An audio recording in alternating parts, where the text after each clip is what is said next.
Bernard se sentait invincible. Quand on a appris que le Covid en Chine faisait des ravages, il me posait la question, tu penses, la Chine c'est loin? J'ai dit oui, la Chine c'est loin. Alors il me dit, tu sais, je crains le pire. Et quand c'est arrivé en Italie, en Allemagne, il m'a dit, bon là, je ne sais pas ce qu'on va faire, je ne sais pas ce que je pourrais faire, jusqu'où j'aurai les capacités de faire, mais il faut que je m'engage à fond parce que ça va être une catastrophe économique. Il me dit, Agnès, je serai beaucoup plus absent les prochains temps, parce que là, ça va être presque du 24 heures sur 24. Et comme il avait la foi en tout, la foi en tous, il était tellement persuadé qu'il allait réussir à participer à cet élan, à sortir de cette crise. Et il s'est dit, on y va, j'irai comme toujours jusqu'au bout. Janvier 2020, alors que l'épidémie de Covid-19 menace la France, Bernard Stalter continue son combat de toujours, soutenir l'artisanat. Alors, mesdames et messieurs, si en 2019, il y a des robots qui peuvent faire des pizzas, s'il y a des supermarchés qui peuvent ouvrir le dimanche après-midi sans caissière, s'il y a des algorithmes qui sont capables de prédire les préférences de consommation de telle ou telle catégorie ou de telle ou telle personne, est-ce vraiment ce monde que nous voulons? La question n'est pas de refuser le progrès ou les innovations offertes par notre époque. Non, la question est de savoir dans quel monde nous voulons vivre. Il y avait en lui ce côté « je me bats » en permanence. D'ailleurs, il dormait très peu. Il dormait quelques heures par nuit, et le reste du temps, il bossait et il se battait. Avec sa prestance, ses moustaches, c'est un Alsacien qui aurait pu être méridional tellement il était emphatique dans sa manière de parler. Il y a un petit côté d'Artagnan. La moustache, le panache, les grands gestes. Il me disait toujours, grâce à ma moustache, on se souvient de moi. Et c'est vrai qu'on le voyait une fois, on se souvenait de lui, on ne pouvait pas l'oublier. Il était beaucoup plus vif que tout le monde. Nous, les élus, on avait l'habitude à dire dans un train qui va à Paris, il est déjà à Reims, que le reste de l'équipe est encore en gare à Metz. Parfois, vous entrez dans une pièce, dans une réunion, vous dites tiens, il y a un tel qui est là. Bon. Et puis, il y a Bernard Stalter. Vous êtes heureux de le voir parce que vous savez qu'il va dégager de la chaleur et mettre beaucoup d'amitié dans la pièce. Sa conviction était qu'il était sur Terre pour aider tout un chacun, aussi petit soit-il, aussi grand soit-il. Voici le parcours remarquable d'un apprenti coiffeur devenu président du réseau des chambres de métiers et de l'artisanat.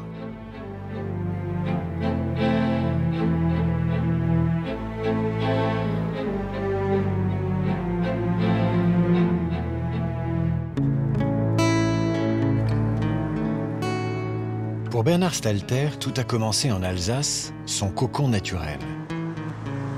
Jeune coiffeur, il débute sa carrière dans l'armée. Pendant plus de 10 ans, il exerce son métier sur la base aérienne d'Ensheim. Il ne se contente pas de coupes austères pour les militaires du contingent, mais coiffe aussi les officiers et leurs épouses pour les réceptions. Mais en 1993, le ministre de la Défense ferme la base. Avec son épouse Agnès, il décide d'ouvrir un salon à Brumath, sa ville natale. Son truc essentiel, c'était de travailler comme il faisait à la base, parce qu'il devait partir tôt le matin à 6 heures pour rejoindre Ensheim, pour faire le trajet. Donc il a gardé son horaire de travail. Il était le premier au salon le matin entre 6h et 6h30. Et il avait la lumière allumée. Et les gens qui passaient en voiture téléphonaient. « Mais tu es là, Bernard? Tu peux me prendre là? Ça serait super. » Alors comme il ne pouvait jamais dire non, il disait non à rien, il disait non à personne. Il dit « Viens tout de suite. » C'est ce qui a fait un peu un écho. Bernard, il est fou, il travaille à 6h30. Bernard aimait à dire, je me rappelle toujours, vous avez rendez-vous avec Bernard, heureux vénard.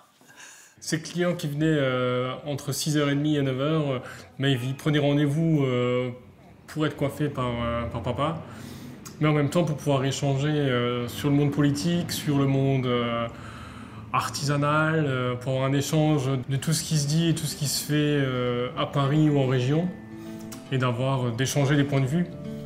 Rapidement, Bernard Stalter installe un deuxième salon dans un village voisin, tout en participant, au sein de la Fédération de coiffure, à de nombreux concours. Il prend goût à la compétition et au management. Quand il a ouvert son 3e salon à Haute-Pierre, là, il a vraiment pris un grand virage, parce que c'était une grosse structure. Et mon Bernard, il a commencé à prendre des aisances dans la profession. Il a pris des responsabilités au niveau de la fédération. Il était président de la corporation de Strasbourg, toujours sur le plan local. Quand on s'est rencontrés en 2001, les corporations étaient obligatoires, donc tous les coiffeurs devaient y adhérer. Et Bernard Stalter voulait apporter une nouvelle dynamique à la fédération pour ne pas se limiter à enregistrer des cotisations. Il voulait apporter des réels services aux adhérents. Donc il a mis en place un service de formation, un service juridique. On a créé des nouveaux événements, par exemple des défilés de coiffure et de mode artistique avec d'autres métiers de l'artisanat. Il a créé des nouvelles catégories de concours. Il a noué également des partenariats, puisque cette capacité de relationnel qu'il avait à aller vers les autres et à les emballer dans ses projets ont permis d'avoir de nombreux et fidèles partenaires à la fédération. Il m'a toujours sidéré par l'aisance qu'il avait vis-à-vis de tout le monde. Il savait parler à tout le monde. Les réunions avaient lieu tard le soir, puisqu'en journée, les coiffeurs sont dans leur salon. Et c'est vrai que j'aimais beaucoup, même si ça se terminait tard, parce qu'il y avait toujours une réelle ambiance conviviale. Et d'ailleurs, derrière, tout le monde finissait par aller manger une pizza et écouter ses blagues au restaurant. Déconneur quand il fallait être déconneur. Le coiffeur de Brumath prend de l'envergure et souhaite étendre ses compétences à l'ensemble des artisans. Élu depuis 2000 à la Chambre de métiers d'Alsace, il en devient le président dès 2004. Ses combats étaient multiples. Ses combats, c'était la coiffure, parce que c'est de là où il vient. C'était son premier amour. Et ensuite, c'était son combat pour les artisans, pour faire évoluer l'image de l'apprentissage. C'était vraiment l'artisan dans sa globalité.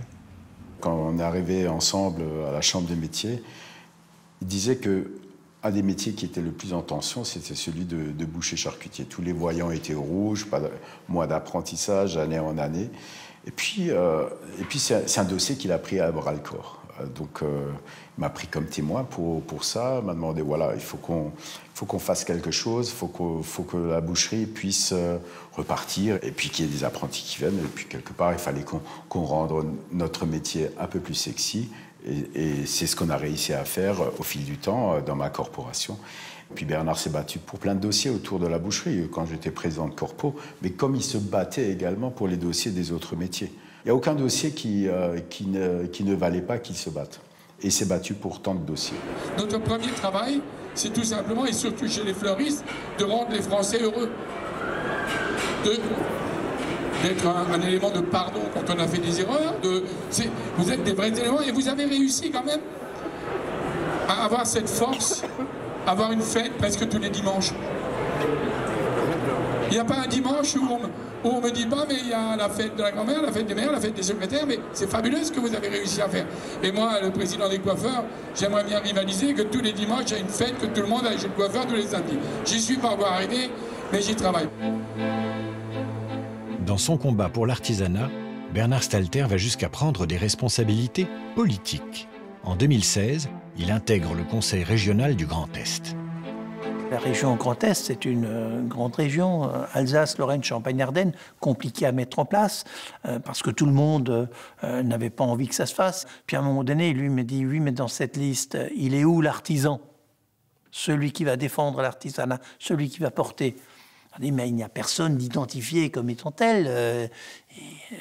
L'artisanat mérite d'être porté par tout le monde. Il a dit, mais d'accord, mais je pense qu'il est important.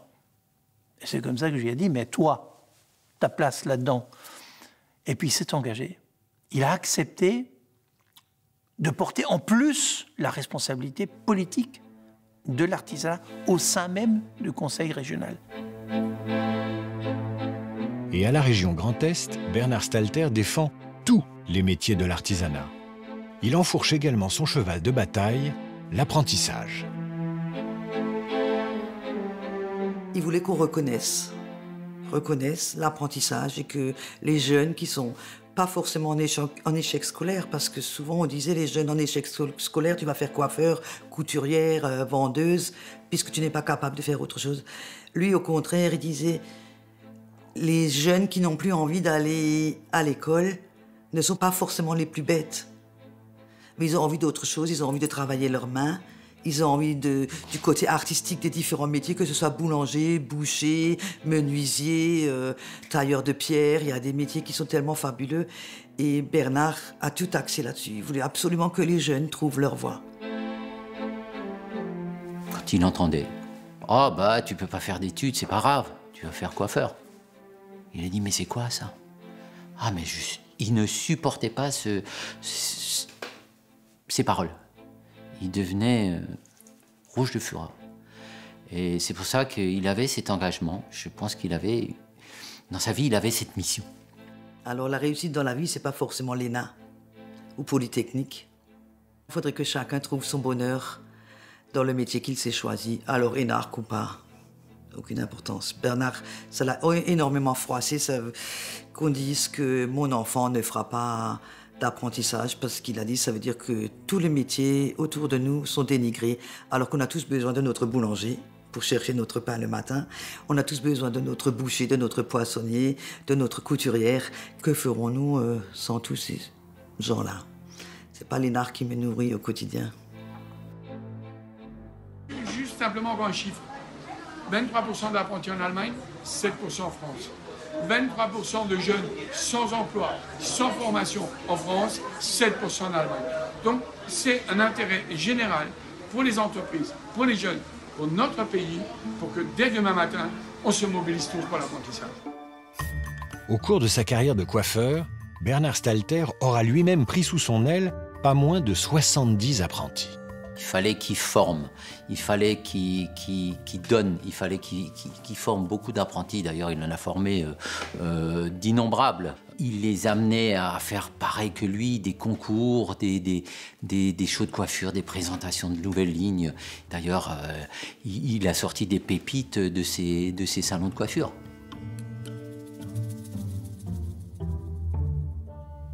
La plus grande victoire de Bernard, c'est ça, d'avoir amené des jeunes à passer un examen et après leur premier examen qui est le CAP, les emmener au brevet professionnel. Après, je ne dis pas on les a tous sauvés, mais une grande majorité de jeunes, on les a aidés, on les a accompagnés pour réussir dans leur vie. L'artisanat ouvre surtout. L'artisanat ouvre et permet de préparer des gens à des responsabilités à tous les niveaux. L'homme qui réussit, qui va loin, l'homme et la femme, ce sont ceux qui arrivent à faire confiance et à faire partager leur enthousiasme avec d'autres. Et Bernard Stalter incarnait cette capacité à faire partager et à entraîner avec lui.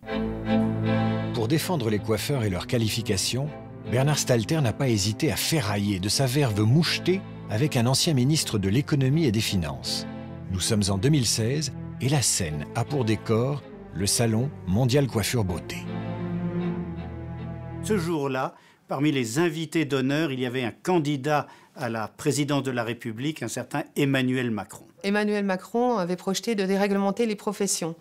Et Bernard Stalter avait milité pour que la qualification professionnelle soit maintenue pour l'installation dans un salon de coiffure. Et Emmanuel Macron est arrivé dans la salle des shows, dans laquelle il y a plus de 3000 visiteurs, et Bernard Stalter l'a fait monter sur scène. La salle n'a pas été la plus chaleureuse possible pour le candidat ancien ministre. Et d'emblée, il s'est fait huer par la salle en colère. Le public râlait parce qu'ils étaient venus pour voir de l'artistique. Là, ils avaient en face d'eux un ministre qui avait voulu enlever leur qualification professionnelle.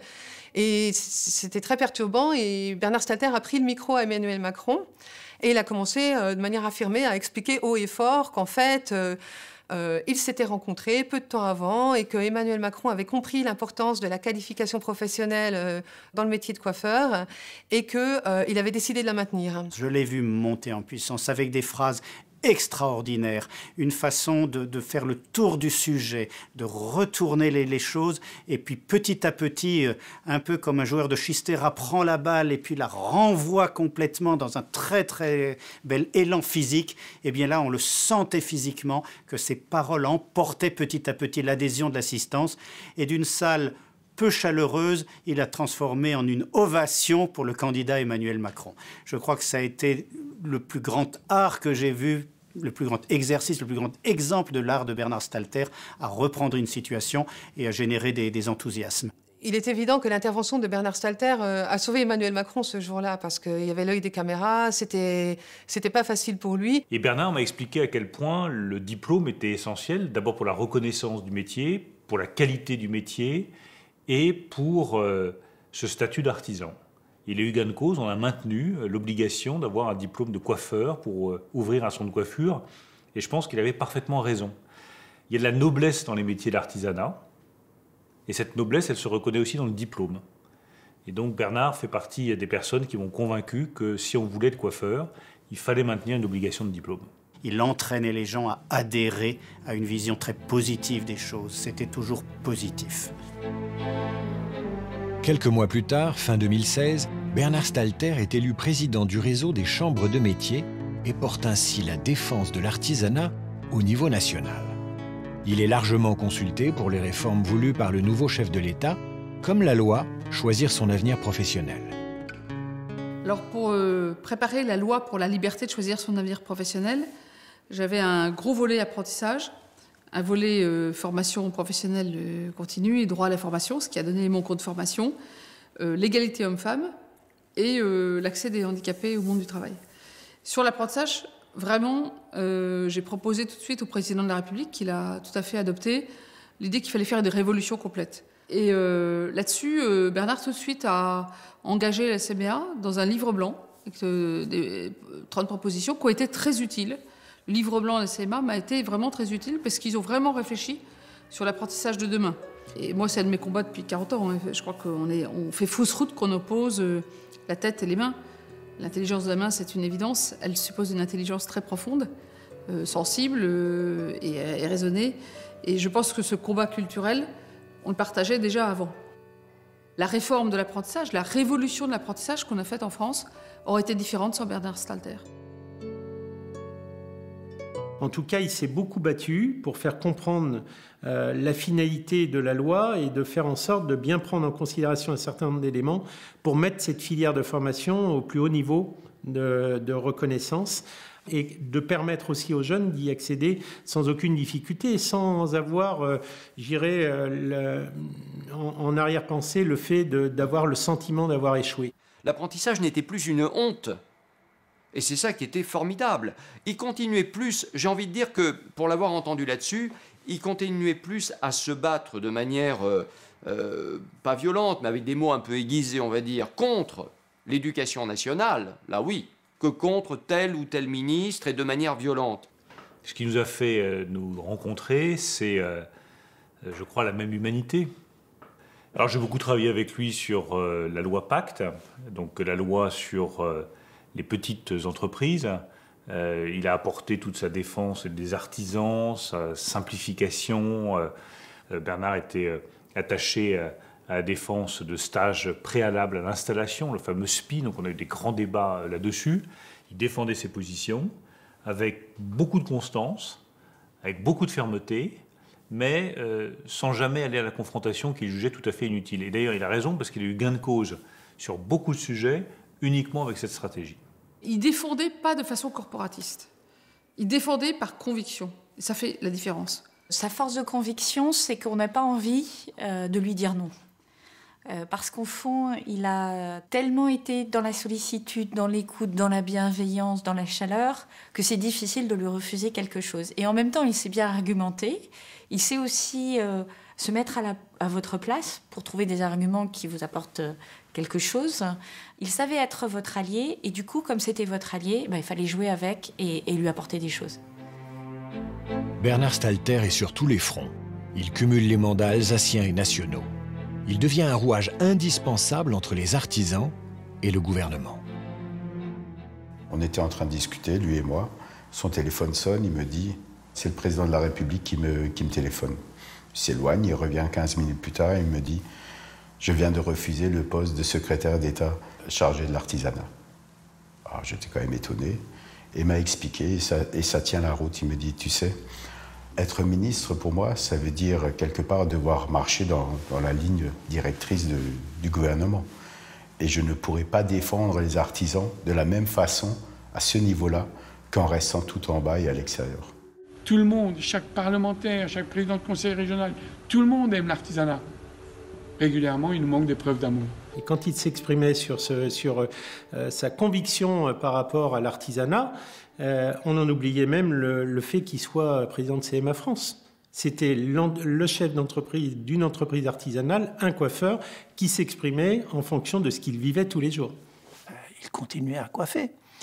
Parce qu'il a dit je reste coiffeur. Il reste coiffeur dans l'âme. Et c'est pas juste un titre qu'il se donne pour dire deux mots, oui, il connaît, non. Il restait coiffeur dans l'âme et il était un artisan plein, entier. Il coupait encore les cheveux. Je lui dis, mais Bernard, à la limite, c'est plus ton rôle. Il me dit, mais Philippe, j'ai besoin de ça. J'ai besoin de sentir le terrain. Ça m'inspire. J'ai besoin de ça.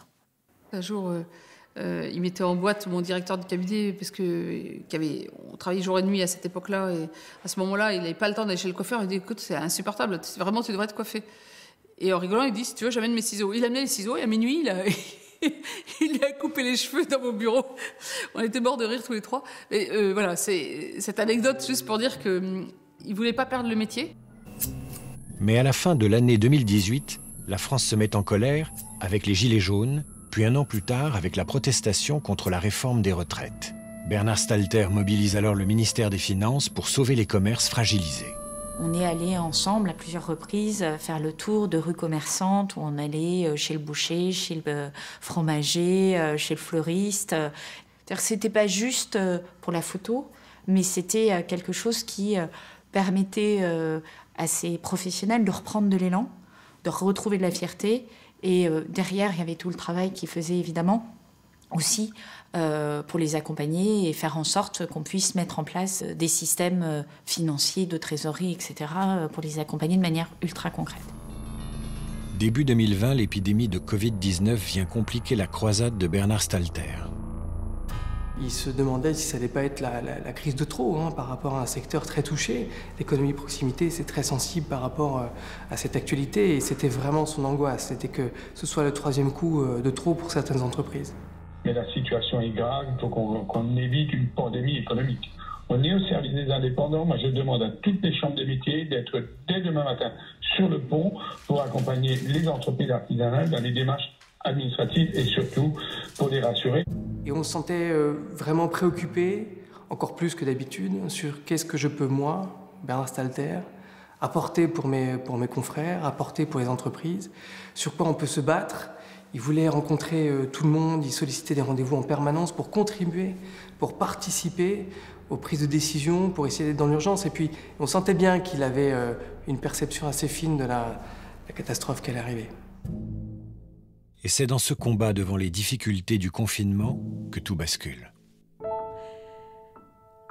Même quand il a su qu'il était malade, il a continué jusqu'à son dernier souffle.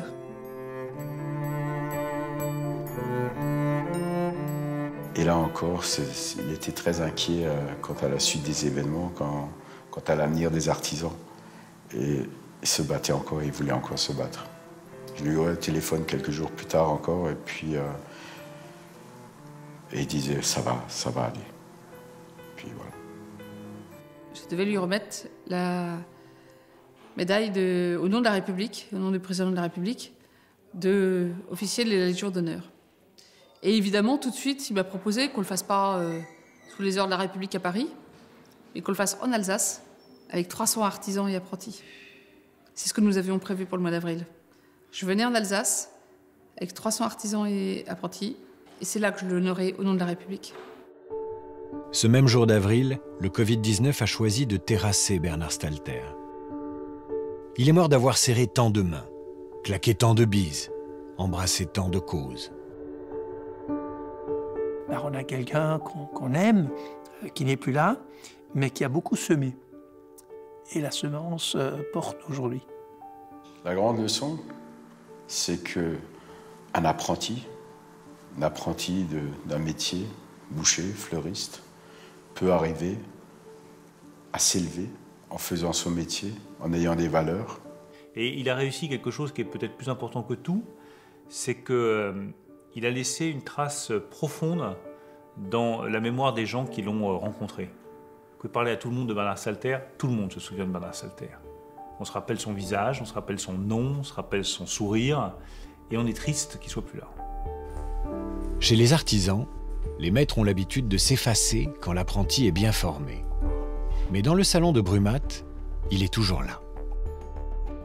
Ce qui m'a le plus appris, c'est l'amour du métier, la passion et l'amour des autres. Sur les ciseaux de Benjamin est gravée l'initiale B, la sienne qui est aussi celle de son père. Le même métier, les mêmes valeurs, peut-être les mêmes combats.